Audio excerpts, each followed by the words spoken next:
I would not be standing here at all in this position if it wasn't for Dr. Bertram. So, gosh, I get a little bit weepy. I honestly do, and I don't want to do that. Let me just say this. Today's speaker is Dr. Bertram. He is the president and the CEO of Project Lead the Way, which is a mission-driven organization that is transforming the learning experience for millions of pre-K-12 students and thousands of teachers across the U.S. Dr. Bertram has traveled across the United States and globally to address audiences on the issues at the intersection of education, workforce, and the economy. He was appointed by the U.S. Department of State as the education expert for the United States Speaker and Specialist Program, and is a member of the Congress-authorized STEM Education Advisory Panel. He has testified before the U.S. House of Representatives and is a frequent contributor to national publications. He has authored 2 New York Times best-selling books, Dream Differently, Candid Advice for American Students, and One Nation Undertaught, Solving America's Science, Technology, Engineering, and Math Crisis. So while he's all that, he has also just been such an inspiration to me and really just a mentor. He was the superintendent of my school corporation when he pulled me kind of out of the ranks and let me be part of his academic team, and got me to Brown University and doing so many things and thinking deeper, and it's just been such a pleasure, and he's always challenges me but also supports me. So please welcome to the stage Dr. Bertram.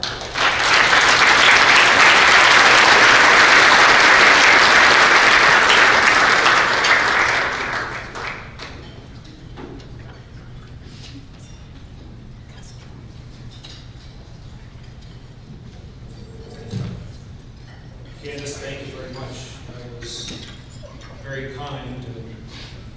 I really had a chance to work with Candace on 2 different occasions.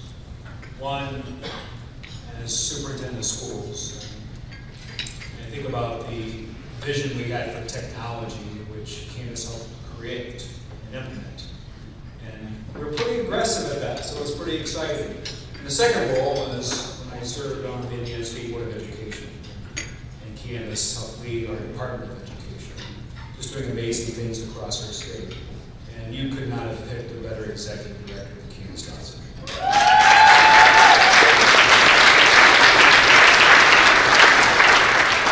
So it's really an honor for me to be among all of you, our nation's leading experts, visionaries, practitioners. I just thank you for all you do for our students and for teachers across this country. You're making a real difference. And the challenge we have sometimes in education is that our work is underappreciated and sometimes not acknowledged at the time in which we're doing it. It's not until years later when students come back and say, thank you for making a difference in my life. And that's just what we do every day. But you're making a difference in the lives of millions of children. And I thank you for that. Over the years, our role as educators has evolved. And I would submit today it's never been more important. So I think about workforce, and the implications for our students. We can have this intellectual debate about the purpose of pre-K through 12 education, and we do on a regular basis. Why do we learn? Why do we have school, period? But here's what I've learned. There are no measures of success that include unemployment, underemployment, or poverty. And education is sometimes described as the great equalizer. And I just don't subscribe to that. I believe education is a great differentiator. It's what sets us apart. What gives us opportunity, access to this global economy. And as we think about our nation, America's skills gap today represents one of the greatest threats to our local, state, and national economies, and to our students' economic prosperity and our national security. We have a big challenge ahead of us, but a challenge that we can absolutely solve. As I think about accountability systems, we have, as states and as a country, are focused on systems around the subject area test, where we could assign a score to a student and put a letter grade on a school. And somehow that is supposed to transform education. We've reorganized structures, we've created policies that drive standards, we have pronounced no child will be left behind, and now that every student will succeed. The reality is, there are too many students still left behind. Too many students not succeeding. And that will continue unless we change our focus. And we change our focus on the instructional core, what happens in classrooms with teacher, content, and students. Focus on deep career learning and long-term student outcomes. Not just focusing on a test to get the student to the next grade level. How many have ever asked that question? In your own experience in education, as a student, when will I ever use this again? We've all asked the question. I just think it's insufficient to say, well, it's going to be on the test. It's not very inspiring. And if we can't share with our students how this applies to the real world, I think we are looking at now. So we have to change the experience for students and teachers. And that's really our mission at PLTW, is to empower students to thrive in this evolving world. But we also believe that students have to have a different kind of educational experience. And I want to share a few of those things. And as Candace pointed out, we talk about STEM education. And I've written about this. Even though we are a STEM education organization, I don't advocate necessarily for students to go into STEM careers. I just want students to have the opportunity to access this economy and take advantage of the opportunities available to them. And I don't believe that education should continue to be compartmentalized. And I believe that education occurs down one hallway in science, math in another hallway, English in another hallway. That's not the way the real world works, but it's the way we organize our schools from pre-K through university. And we have to think differently. It can't be just the application of technology, but how we use technology to advance learning as a tool for instruction. So as we think about this student experience, we have to help students understand how this content connects to everything. We can take STEM as a foundation for our economy, but how does it connect to the arts? In other areas, physical education. We start to make those connections and break down barriers. I think we can fundamentally change the student experience. And I think technology can help us do that. And we have to start early. This work doesn't begin in middle school or high school.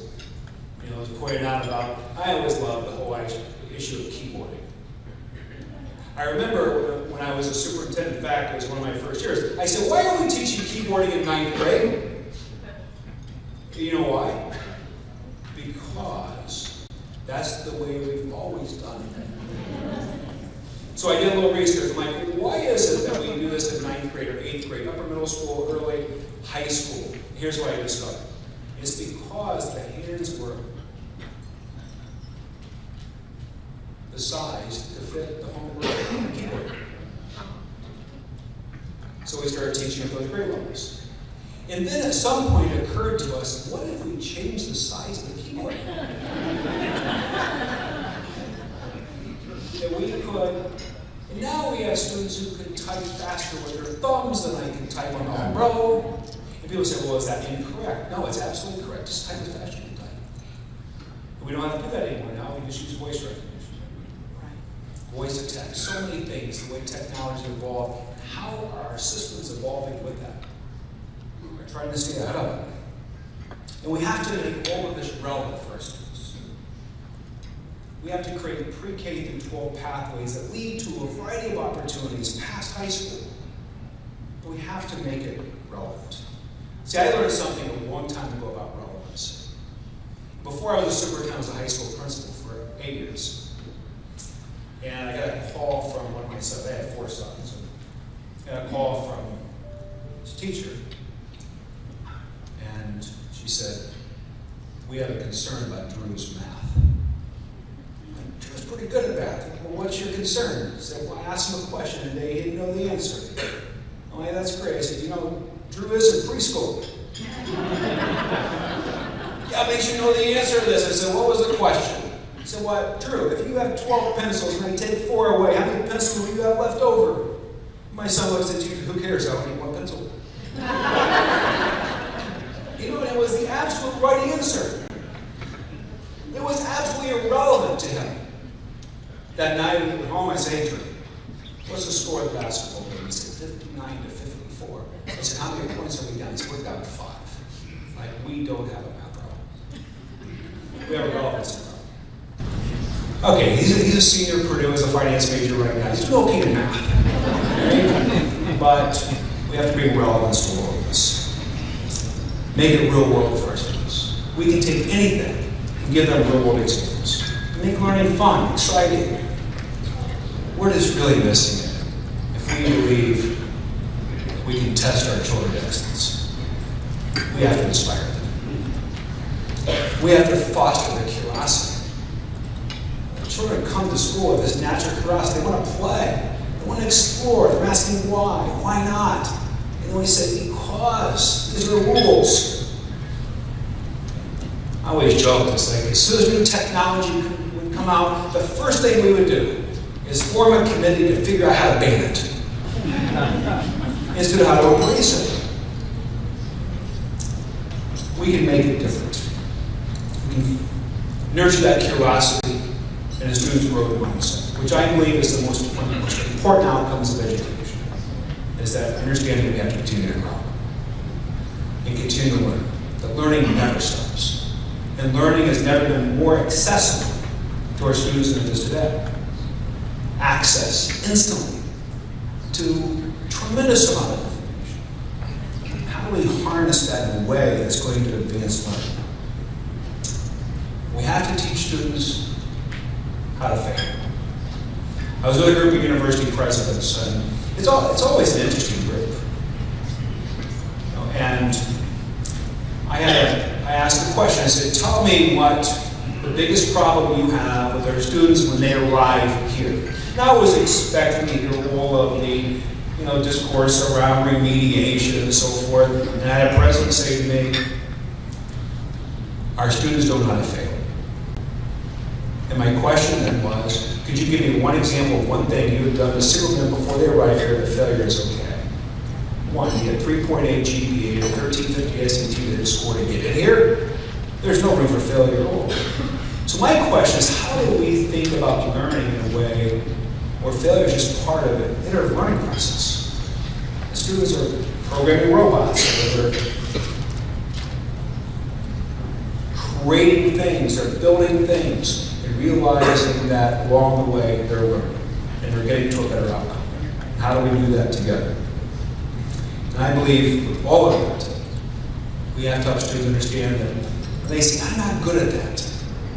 Well, you're not good at anything to practice. People say, well, they're natural born leaders. That is the most irrational thing I've ever heard. Kids don't know how to talk and walk when they come out of the womb, let alone, I'm a leader, I know how to do math. We learn all these things, they're learned behaviors. And things are hard until we practice. We just have to put students in a place where they can practice and realize they're going to fail sometimes. But here's what we do. This is what we do in our schools.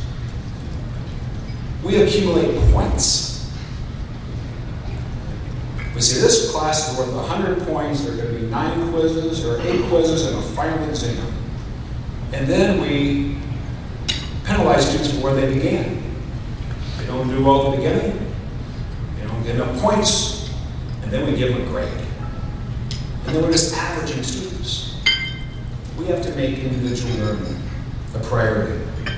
See, I think the way kids play video games. Any of you familiar with it? There's a game, it's called Fortnite. All right, so you take all those games. Think about how our children play video games. How many of them get blown up the first time and say, I quit, I'm not good at this? This is not the way they play. They're engaged. They're collaborating with people from all over the world. They get blown up and they just keep going. They navigate, they strategize, they figure out how to get to the next level. And they get there, the game doesn't say, oops, it took you 17 attempts. First your peers take 13 attempts, therefore you are a D student. It's not what they do at all. You got that. Now they're encouraged to get to the next level. And that's exactly what they do. Now I'm not suggesting we replace learning with Fortnite. I'm just suggesting that we can learn from student behaviors. And and the way they interact with other things in their world, instead of making learning boring. And then I think about the way we assess students. All this is leading into a place where I think we have to be around career learning, in jobs, the workforce of the future. But skills really matter. And oftentimes there's skills in which we aren't assessing at all. See, I think we are wasting a lot of money and a lot of time assessing things that just go bad for our students. The things that problem solving, critical thinking, communication, collaboration, growth mindset, ethical reasoning, all these things are in high demand across every industry and higher education, yet we don't assess them at all. And why our students run into roadblocks, why they aren't as successful as they could be beyond our schools. I just think